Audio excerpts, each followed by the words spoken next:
പരോപകാരം പുണ്യ, മറ്റുള്ളവർക്ക് നന്മ ചെയ്യുക. അവനവൻ ആത്മസുഖത്തിന് ആചരിക്കുന്നു, അവനവൻ സുഖത്തിന് വരയണം എന്ന് ഗുരു പറയുന്നു. അതല്ലെങ്കിൽ എന്തു പറ്റുന്നു?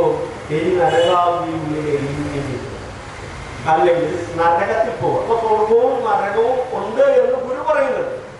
ആത്മവിലാസത്തില് ഈ പിശാചുകളെ സംബന്ധിച്ചും അതുപോലെ തന്നെ ദുർഭൂതകളെ സംബന്ധിച്ചും ദുർദേവതകളെ സംബന്ധിച്ചും ഒക്കെ ഗുരു പറയുന്നുണ്ട്. ഇതെല്ലാം ഈ അന്തരീക്ഷത്തിലുണ്ടാ പറയുന്നത്.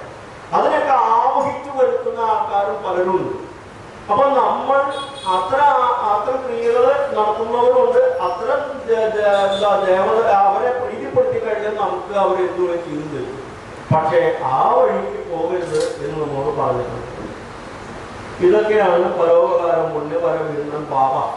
മറ്റുള്ളവരെ ദ്രോഹിക്കരുത്. ആ ദ്രോഹിക്കുന്നതാണ് ഏറ്റവും വലിയ പാപം എന്ന് പറയുന്നത്. അപ്പൊ അതുകൊണ്ട് ഈ പറയുന്ന പ്രാർത്ഥനയുടെ പ്രാർത്ഥനയിലേക്ക് കടന്നു ഗുരുവിന്റെ പ്രാർത്ഥന എന്ന് പറയുന്ന ഒരേ ഒരു സംഗതി പ്രാർത്ഥന മാത്രമേ. വേറെ ഒരു കൃതിയിലും പ്രാർത്ഥനയില്ല. പ്രാർത്ഥന എന്ന് പറയുന്ന സംഗതി കെട്ടിയിൽ കൊടുത്തിട്ട് തലവാദവും കൊടുത്തിട്ട് അങ്ങനെ പ്രാർത്ഥന എന്ന് പറഞ്ഞിട്ട് എഴുതിയിട്ടില്ല. ദൈവത്തെ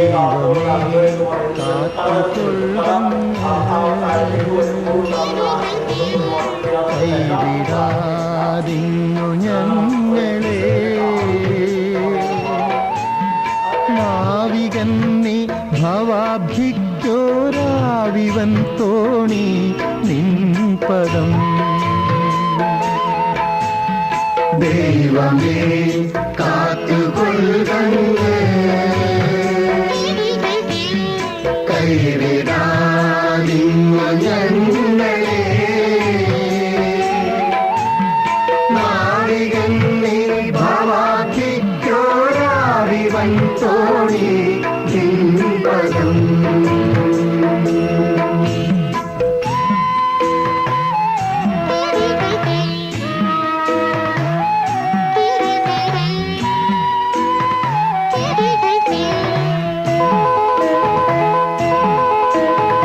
ഒന്നൊന്നായി എണ്ണി എണ്ണി തൊട്ടെന്നും പൊരുളൊടുങ്ങിയ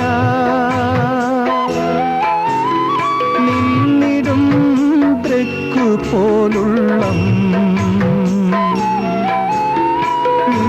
നീലസ്പന്ദമാകണം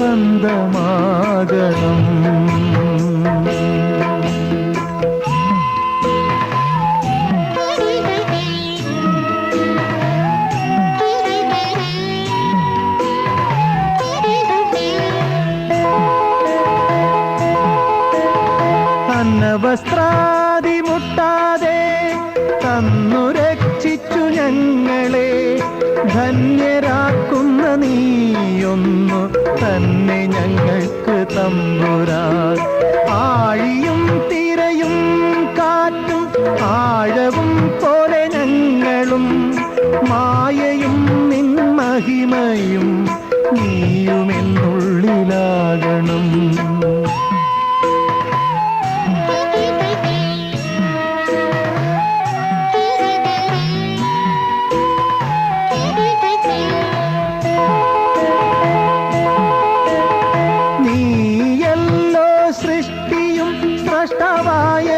സൃഷ്ടിജാലവും നീയല്ലോ ദൈവമേ സൃഷ്ടിക്കുള്ള സാമഗ്രിയായതും. നീയല്ലോ മായയും മായാവിയും മായാവിനോദനും. നീയല്ലോ മായയെ എനിക്ക് സായുജ്യം നൽകുമാര്യനും.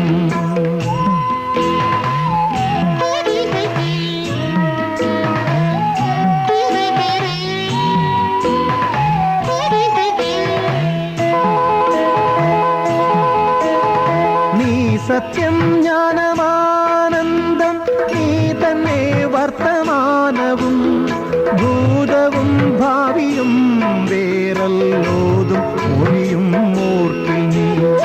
അകവും പുറവും തിങ്ങും മഹിമാവാർന്ന നിൻ പദം പുകഴ്ത്തുന്നു ഞങ്ങളങ്ങു ഭഗവാനേ.